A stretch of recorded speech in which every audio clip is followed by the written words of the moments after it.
तो अब हम देखेंगे कि हम रिएक्ट के अंदर चाइल्ड से पेरेंट को डाटा कैसे ट्रांसफ़र कर सकते हैं। अभी तक जो हमने देखा है वो ये था कि हम पेरेंट से चाइल्ड को डाटा ट्रांसफ़र कर रहे थे।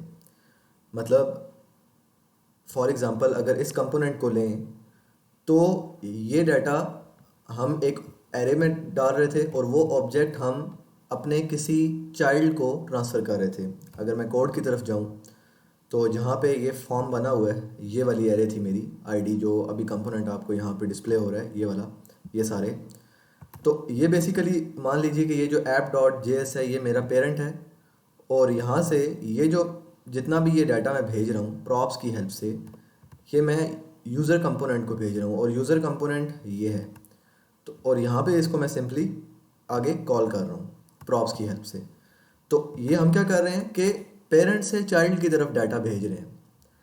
अब हम ये देखेंगे कि हम चाइल्ड से पेरेंट की तरफ डाटा कैसे भेजते हैं, क्योंकि ये इसकी ज़रूरत हमें क्यों पड़ रही है। क्योंकि अगर आप देखें ये user form dot J S अभी तक का जितना काम हमने किया है, हमने डाटा तो ले लिया है, एक ऑब्जेक्ट के अंदर तमाम डाटा स्टोर करवा लिया है जो लास्ट ट्यूटोरियल में हमने किया था। लेकिन अब इस ऑब्जेक्ट को हमने भेजना है अपने ऐप डॉट जे एस के अंदर, जो कि यहाँ पे जो एरे यूज़ हुई हुई है, इस एरे के अंदर हमने अपना जो नया कंपोनेंट फॉर्म के थ्रू हम ले रहे हैं वो इस जगह ऐड करना है। और ऐप डॉट जे एस मेरा पेरेंट है, तो पेरेंट की तरफ हमने डाटा भेजना है चाइल्ड के थ्रू। तो आज की इस वीडियो में हम ये देखेंगे, लेकिन उससे पहले मैं आपको एक ग्राफिकल रिप्रेजेंटेशन जो है इसकी समझा देता हूँ कि ये कैसे काम करता है। मान लीजिए कि ये नंबर 1 जो है ये मेरा पेरेंट है, जो कि हमारे केस में ऐप डॉट जे एस है, और मैंने डाटा भेजना है इस वाले को जो मेरा चाइल्ड है 6 जिसका नाम है, इस चाइल्ड को। तो वो तो मैं प्रॉप्स की हेल्प से डाटा भेज दूंगा, लेकिन डायरेक्टली मैं इसको एक्सेस नहीं कर सकता। मुझे पहले डाटा भेजना होगा 2 को, फिर 4 को, फिर 6 को। मतलब पहले अपने जो नेक्स्ट चाइल्ड है उसको डाटा भेजना होता है, फिर उसके बाद उसके नेक्स्ट चाइल्ड को डाटा भेजना होता है, और फिर जो इस तरह ये मूव करता रहता है। अगर 7 तक हमें अपना डाटा पहुंचाना है तो पहले हमारा यहाँ से शुरू होगा 2 से, फिर 4 से, फिर 7 की तरफ। इसी तरह 4 और 3, मतलब पहले अपने पेरेंट जो जो नेक्स्ट चाइल्ड होता है उसकी तरफ डाटा जाता है। इसी तरह यही सेम केस है चाइल्ड के केस में भी। अगर हमने 6 से डाटा भेजना है, मान लीजिए 6 से हमने लेके आना है 3 की तरफ, या पहले 1 तक समझ लेते हैं, 3 का केस थोड़ा अलग है वो मैं आपको बताता हूँ, या 2 की तरफ लेके आना है। तो जब अगर 6 से डाटा 2 की तरफ आएगा तो ये डायरेक्टली यहाँ से जंप करके इस तरफ नहीं आ सकता। ये पहले 6 से 4 की तरफ जाएगा, फिर 4 से 2 की तरफ जाएगा, और अगर आगे यहाँ पे जाना है तो फिर 2 से 1 की तरफ जाएगा। ये कॉन्सेप्ट समझ आ गया। अब एक छोटा सा डिफरेंस है, फॉर एग्जांपल 3 की तरफ डाटा भेजना है हमने 4 से स्टार्ट करना है और 3 की तरफ डाटा लेके आना है। तो पहले तो क्या होगा, वो अपने चाइल्ड से पेरेंट की तरफ जाएगा। मतलब 4 का पेरेंट जो है वो 2 है ना, तो वो अपने चाइल्ड से इस पेरेंट की तरफ जाएगा 2 की तरफ। फिर 2 का पेरेंट 1 है, तो वो अपने चाइल्ड से पेरेंट की तरफ मूव करेगा। हम वो टेक्निक इस्तेमाल करेंगे जो कि हम चाइल्ड से पेरेंट की तरफ मूव करने के लिए इस्तेमाल करते हैं। अभी मैंने आपको करके नहीं दिखाया, लेकिन मैं एक कॉन्सेप्ट बता रहा हूँ। तो चाइल्ड से पेरेंट की तरफ जाएगा, उसके बाद अब जब यहाँ पे पहुँचेगा तो आगे जो 3 है वो चाइल्ड से पेरेंट नहीं जाएगा, बल्कि वो अपनी टेक्निक जो है वो रिवर्स कर लेगा, वो पेरेंट से चाइल्ड में कन्वर्ट हो जाएगा, क्योंकि 3 जो है वो चाइल्ड है 1 का। तो यहाँ से यहाँ तो चाइल्ड से पेरेंट था, यहाँ से यहाँ भी चाइल्ड से पेरेंट था, लेकिन जब इस जगह पहुँचा तो वो फिर ये पेरेंट हो गया, ये चाइल्ड हो गया, तो फिर पेरेंट से चाइल्ड वाली टेक्निक आगे इस्तेमाल होगी। तो इस तरह अक्सर हमें डाटा भेजना पड़ता है। प्रॉप्स की हेल्प से ही हम भेजते हैं, चाइल्ड से पेरेंट हो या पेरेंट से चाइल्ड हो, दोनों में हम प्रॉप्स का यूज़ करते हैं। डायरेक्टली भी हम मतलब 5th चाइल्ड से 1st चाइल्ड की तरफ डाटा भेज सकते हैं, लेकिन वो रिडक्स का जब हम आगे देखेंगे तब वो हम यूज़ करेंगे। तो अभी के लिए हम स्टेप बाय स्टेप मूव करेंगे, प्रॉप्स की हेल्प से ही हम डाटा जो है वो भेजेंगे। तो अब ये जो हमारा यूज़र फॉर्म था, जहाँ पे हमने फॉर्म क्रिएट किया हुआ था अपना, ये वाला, जिस जगह हम अपना डाटा ले रहे थे, इस जगह हमने अपना डाटा स्टोर किया था। अब हमने ये वाला डाटा भेजना है ऐप डॉट जे एस के अंदर, लेकिन ऐप डॉट जे एस के भेजने से पहले मैंने आपको बताया स्टेप बाय स्टेप मूव करता है। ये directly app dot J S में अपना डाटा नहीं भेज सकता। ऐप डॉट जे एस सबका पेरेंट है, तो ये पहले अपने पेरेंट में भेजेगा। तो इसका पेरेंट कौन सा है, जहाँ पे हमने इसको यूज़ किया हुआ है, तो इसका पेरेंट है न्यू यूज़र। ये वाला, क्योंकि ये देखें न्यू यूज़र का मैंने कंपोनेंट बनाया था और उसके अंदर मैंने इस यूज़र फॉर्म को कॉल कर लिया था। तो पहले ये अपना डाटा इस जगह भेजेगा और फिर ये न्यू यूज़र किस जगह यूज़ हुआ है, इसको app.js ने ये यूज़ किया हुआ है। तो फिर न्यू यूज़र जो है वो app.js में ये वाला डाटा भेज देगा। तो मतलब स्टेप बाय स्टेप मूव करेंगे, पहले चाइल्ड अपने पेरेंट में भेजेगा, फिर ये वाला चाइल्ड अपने पेरेंट में भेज देगा। ठीक हो गया। तो अब जब हम डाटा जो है वो भेजते प्रॉप्स की हेल्प से, आपको मैंने प्रॉप्स की हेल्प से डाटा भेजना बताया था पेरेंट से चाइल्ड की तरफ। अगर हम ये देखें तो यहाँ से हम एक खुद से कोई भी वेरिएबल लेते हैं या पैरामीटर लेते हैं, तो इसके अंदर हम इक्वल टू कह देते हैं, हम वो डाटा पास कर देते हैं। मतलब जहाँ से जो ये वाली एरे का डाटा था हमने पास किया था, यूज़र की 0 एरे, यूज़र की 1 एरे, एरे का नाम यूज़र है, 0 index, first index, third index, fourth index. तो ये हम 0 इंडेक्स, फर्स्ट इंडेक्स और फोर्थ इंडेक्स पास कर रहे हैं। और अगर हम जहाँ पे हमने इसको रिसीव करना है वहाँ पे जाके हम ऐसे करके एफ नेम, मतलब इस वेरिएबल के थ्रू ये जो हमने एफ नेम, लास्ट नेम और ईमेल है इसको एक्सेस कर लिया ये। ठीक हो गया। तो इसी तरह अब हम डाटा जो है वो चाइल्ड से पेरेंट की तरफ भी भेजेंगे। ये तो पेरेंट से चाइल्ड का मैंने आपको समझाया। तो अब मैं बाकी सबको क्लोज कर देता हूँ, जो फाइल मुझे चाहिए मैं सिर्फ उसी को ओपन करता हूँ। एक तो मुझे चाहिए न्यू यूज़र और एक चाहिए यूज़र फॉर्म। यूज़र फॉर्म मेरा चाइल्ड है और न्यू यूज़र मेरा पेरेंट है। ठीक है। अब सबसे पहले मैं क्या करूँगा, अब मुझे यहाँ पे डाटा चाहिए तो मैं यहाँ पे आके न्यू यूज़र के अंदर आकर एक फंक्शन बना लूँगा। तो मैं फंक्शन का नाम रख देता हूँ save user data handler. Arrow function है तो इक्वल आएगा यहाँ पे एरो, और ये आप नॉर्मल फंक्शन भी बना सकते हैं। ये मेरा फंक्शन क्रिएट हो गया। अब जब हम यहाँ पे अगर देखें तो हम यहाँ पे प्रॉप्स की हेल्प से डाटा जो है वो सेंड करते थे, मतलब सॉरी, यहाँ से डाटा सेंड करते थे और दूसरी जगह प्रॉप्स की हेल्प से डाटा रिसीव करते थे। तो इसी तरह अब हम इस डाटा को जो है वो इसको फंक्शन को यहाँ पे भेजेंगे क्यों, बेसिकली पहले इसकी तरफ ये जाएगा और यहाँ से कुछ डाटा ये वाला जो है ये कुछ डाटा इस फंक्शन को दोबारा भेज देगा और वो डाटा हमारे पास इस फंक्शन के अंदर आ जाएगा। तो मैं यहाँ पे खुद से कोई भी वेरिएबल लेता हूँ, क्योंकि जैसे आपको पता है हम डाटा भेजते हैं, तो मैं कोई भी वेरिएबल यहाँ पे ले लेता हूँ। ऑन सेव यूज़र डाटा इसका नाम रख लेते हैं। ठीक है। ये सेव यूज़र डाटा हैंडलर है तो इक्वल टू यहाँ पे मैं इसको पास कर दूंगा इस पूरे को। ठीक हो गया। अब मैं क्या कर सकता हूँ कि मैं अगर अपने यूज़र फॉर्म के अंदर जाऊँ तो इसकी हेल्प से इस फंक्शन को एक्सेस कर सकता हूँ, जो कि अभी मेरे केस में क्या है, एम्प्टी है। तो अब मैंने अपने यूज़र फॉर्म के अंदर इस फंक्शन को एक्सेस करना है और वहाँ से डाटा भेजना है इस जगह, इसके अंदर। ये कॉन्सेप्ट होता है बेसिकली डाटा को भेजने का। ये थोड़ा सा कंफ्यूजिंग लग रहा है, लेकिन एक दफ़ा अगर ये समझ आ जाए तो इसके बाद प्रॉप्स का कॉन्सेप्ट ऑलमोस्ट कंप्लीट हो जाता है। तो अब हम क्या करेंगे, अब हम इस वाले ऑन सेव यूज़र डाटा की हेल्प से इस जगह यूज़र फॉर्म के अंदर जो है वो उस डाटा को रिसीव करेंगे। लेकिन डाटा रिसीव करने के लिए आपको पता है कि हमें प्रॉप्स की ज़रूरत पड़ती है, तो हम यहाँ पे टॉप पे प्रॉप्स का यूज़ कर लेंगे।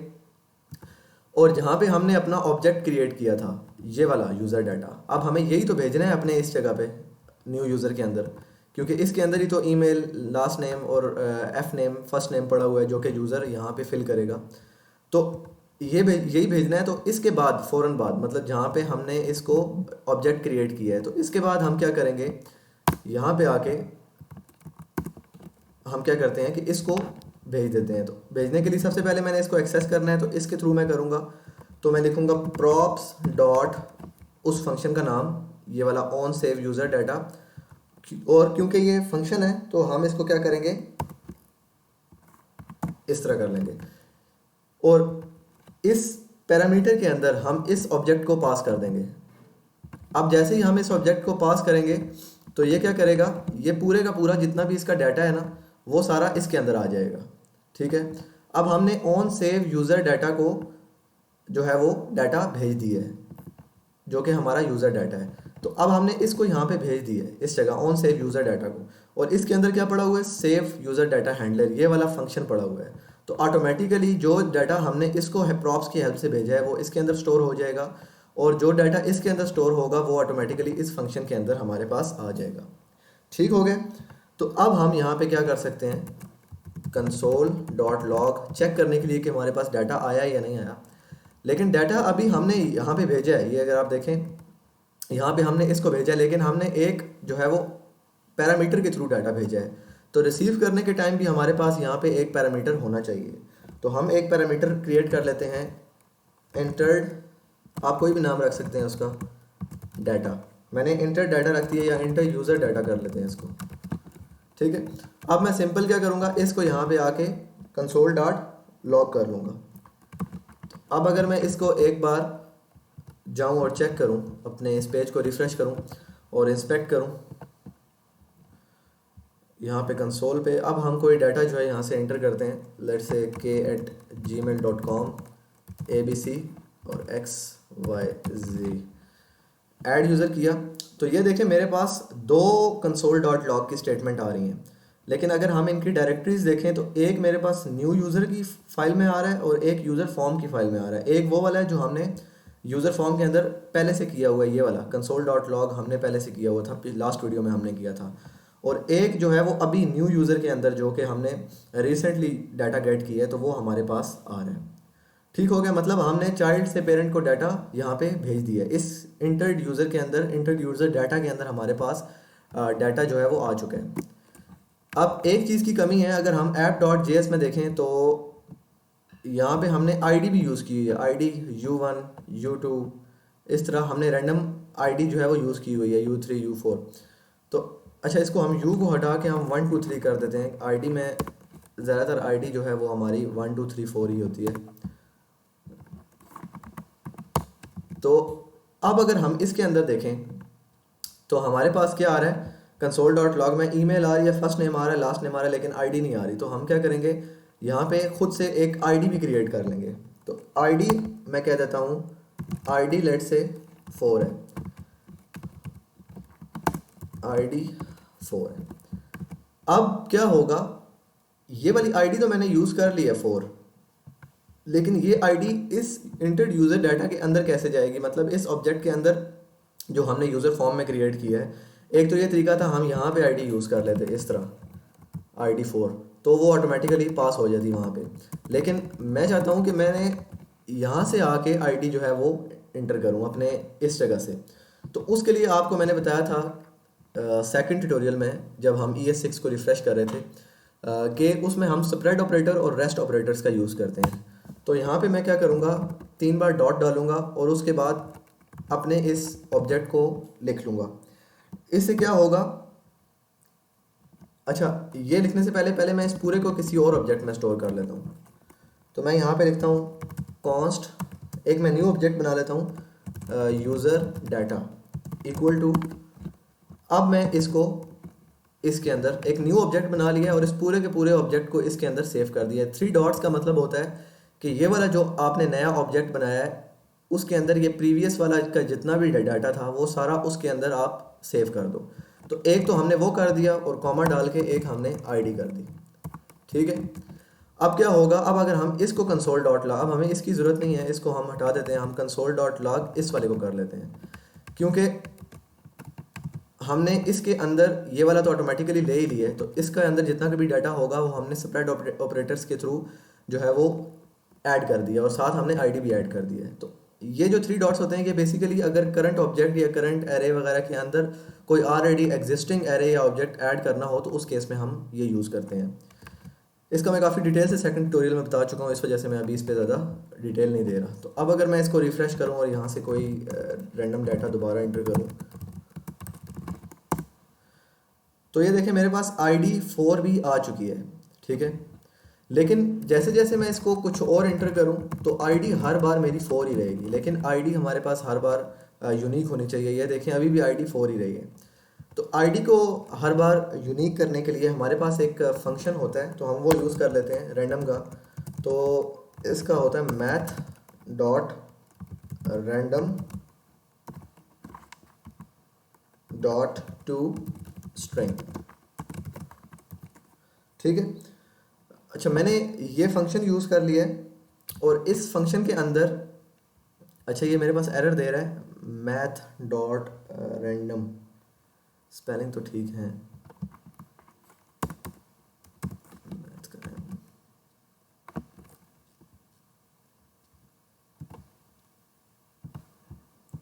अच्छा, इसको मैंने इस पूरे को किसी वेरिएबल में ऑब्जेक्ट के उस में स्टोर नहीं किया, तो इस वजह से ये मुझे एरर दे रहा था। मैंने क्या कहा कि ID इक्वल टू, इसका मतलब इक्वल होता है और मैथ का M कैपिटल डालेंगे हम।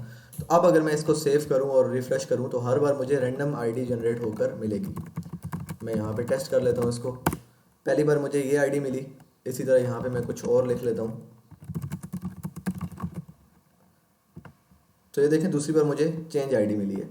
तो इसको हम बाद में इंटीजर में भी कन्वर्ट कर सकते हैं, मतलब सिर्फ 1 2 3 आए हमारे पास, जो फ्लोटिंग पॉइंट है, मतलब जो पॉइंट के बाद वाला एरिया है वो ना आए, उसमें भी कर सकते हैं। लेकिन अभी हम उस तरफ नहीं जा रहे क्योंकि अभी हमें उसकी एज सच ज़रूरत नहीं है। हमें सिर्फ यूनिक ID चाहिए थी जो कि हमें मिल रही है। तो अब हमारा डाटा जो है वो यहाँ तक तो आ चुका है, मतलब जो न्यू यूज़र है यहाँ तक आ चुका है। अब हमने क्या करना है, इसका जो पेरेंट है app.js उसमें भेजना है। app.js इसका भी पेरेंट है न्यू यूज़र का। हमने बेसिकली करना क्या था, यूज़र फॉर्म से डायरेक्ट डाटा भेजना था app.js में, लेकिन हम डायरेक्ट भेज नहीं सकते थे, हम स्टेप बाय स्टेप भेज रहे थे। हमने न्यू यूज़र फॉर्म से पहले न्यू यूज़र में भेजा, अब हम न्यू यूज़र से भेजेंगे app.js में। तो app.js में भेजने का तरीका भी उसी तरह है जिस तरह अभी हमने न्यू यूज़र से यूज़र फॉर्म से न्यू यूज़र की तरफ भेजा है। तो उसी तरह हम app.js के अंदर भी पहले एक फंक्शन क्रिएट करेंगे रिटर्न स्टेटमेंट से ऊपर। तो मैं यहाँ पे एक फंक्शन क्रिएट कर लेता हूँ, कॉन्स्ट ऐड यूज़र हैंडलर, आप इसका कुछ भी नाम रख सकते हैं, एरो फंक्शन है, ठीक है। अब इस फंक्शन के अंदर हमने डाटा लेना है, तो सबसे पहले हमें यहाँ पे कुछ ना कुछ भेजना भी पड़ेगा। तो हम क्या करेंगे, न्यू यूज़र के अंदर on add user equal to, यहाँ पे ये फंक्शन पास कर देंगे। अब हमें इस फंक्शन के अंदर डाटा लेके आना है। कहाँ से लेके आना है, न्यू यूज़र से लेके आना है, मतलब जो इसका चाइल्ड है वहाँ से लेके आना है। तो यहाँ पे लेके आने के लिए पहले हमें यहाँ पे प्रॉप्स चाहिए होंगी। प्रॉप्स की हेल्प से हम डाटा यहाँ से भेजेंगे इस जगह। तो हम यहाँ पे सिंपल, जहाँ पे हमने ये वाला ऑब्जेक्ट क्रिएट किया है, तो यहाँ पे आके हम क्या कर लेंगे, लिख देंगे, इसी फंक्शन के अंदर हम ये काम कर लेते हैं। तो हम करेंगे प्रॉप्स डॉट, या एक काम करता हूँ मैं इस फंक्शन के बाहर लिख देता हूँ, प्रॉप्स डॉट, ये वाला ऑन ऐड यूज़र के थ्रू मैं इसको एक्सेस करूँगा, तो मैं लिखूँगा props dot on add user, और यहाँ पे मैं इस ऑब्जेक्ट को पास कर दूँगा। अच्छा, ये ऑब्जेक्ट मुझे यहाँ पे एरर दे रहा है, user data is not defined, क्योंकि ये मैंने फंक्शन के अंदर काम किया हुआ था। तो यहाँ पे मैं इस फंक्शन के अंदर इसको पास कर देता हूँ। ये वाला फंक्शन है, इसी के अंदर मैंने इस यूज़र डाटा को इस props dot on add user के अंदर पास कर दिया। तो अब अगर मैं अपने app.js के अंदर जाऊँ और यहाँ पे आके एक पैरामीटर भी लेना पड़ेगा, क्योंकि ये यूज़र डाटा हम जो है वो भेज रहे हैं तो एक पैरामीटर के थ्रू। तो यहाँ पे आके भी हम एक पैरामीटर लेंगे, तो हम इसका नाम रख देते हैं गेट यूज़र डाटा। तो अब अगर इसको console dot log gate user data करें, तो इसको एक बार जो है वो रन कर लेते हैं। मैं यहाँ पे एक कोई भी रैंडम ईमेल देता हूँ, a@gmail.com। तो ये मेरे पास पहली एक आ रही है console dot log new user की, उसी तरह एक मेरे पास आ रही है कंसोल डॉट लॉग app.js की, जो कि मैंने अभी भेजी है, और एक जो पुरानी वाली है जिसमें हमने ID पास नहीं की हुई थी यूज़र फॉर्म, वो वाली। तो हमारा app.js के अंदर भी डाटा जो है वो आ चुका है। अगर मैं इसको एक्सपेंड करूँ तो ये आप देखें, email, first name, last name और ID वगैरह सारा कुछ इसके अंदर आ चुका है। तो अब हमने सिंपल क्या करना है, इस जो गेट यूज़र डाटा है अभी हमने लिया है, इसको हमने इस एरे के अंदर जो है एज अ ऑब्जेक्ट यहाँ पे पास कर देना है। तो ये भी बहुत सिंपल होने वाला है, लेकिन ये हम नेक्स्ट वीडियो में देखेंगे। इसमें मैं आपको एक बार दोबारा से बता देता हूँ कि मैंने क्या किया है। मैंने शुरू में तो हम पेरेंट से चाइल्ड की तरफ डाटा भेजते थे, लेकिन अभी हमने चाइल्ड से पेरेंट की तरफ डाटा भेजा है। तो वो कैसे भेजा है, सबसे पहले मैंने एक फ़ंक्शन क्रिएट कर लिया है, ठीक है। उस फंक्शन को एम्प्टी रखा है, और उस फंक्शन को बनाने के बाद मैंने जो जहाँ पे अपने उस चाइल्ड को जो मैं कॉल कर रहा था उसके अंदर मैंने एक कोई भी वेरिएबल ले लिया है, और उस वेरिएबल के अंदर वो फंक्शन पास कर दिया है। अब वो क्या होगा कि वो चाइल्ड जो है वो इस फंक्शन को, इस पूरे फंक्शन को, ये वाला जो फंक्शन है, एक्सेस कर सकेगा इस वेरिएबल की हेल्प से। तो जैसे ही वो यहाँ पे आएगा और इस वेरिएबल की हेल्प से प्रॉप्स को यूज़ करना पड़ेगा, प्रॉप्स डॉट वो वाला वेरिएबल, ये वाला जो वेरिएबल है, इसकी हेल्प से इसको एक्सेस करेगा, और हमने, क्योंकि वो फंक्शन है तो पैरामीटर में हम ये वाला ऑब्जेक्ट जो ऑलरेडी एग्जिस्टिंग है वो पास कर देंगे। जैसे ही वो ऑब्जेक्ट पास करेंगे वो ऑटोमेटिकली इसके अंदर सारा कुछ डाटा स्टोर हो जाएगा। और जैसे ही इसके अंदर स्टोर होगा यहाँ पे हम खुद से एक नया वेरिएबल लेकर वो उस वेरिएबल के थ्रू वो डाटा गेट कर लेंगे।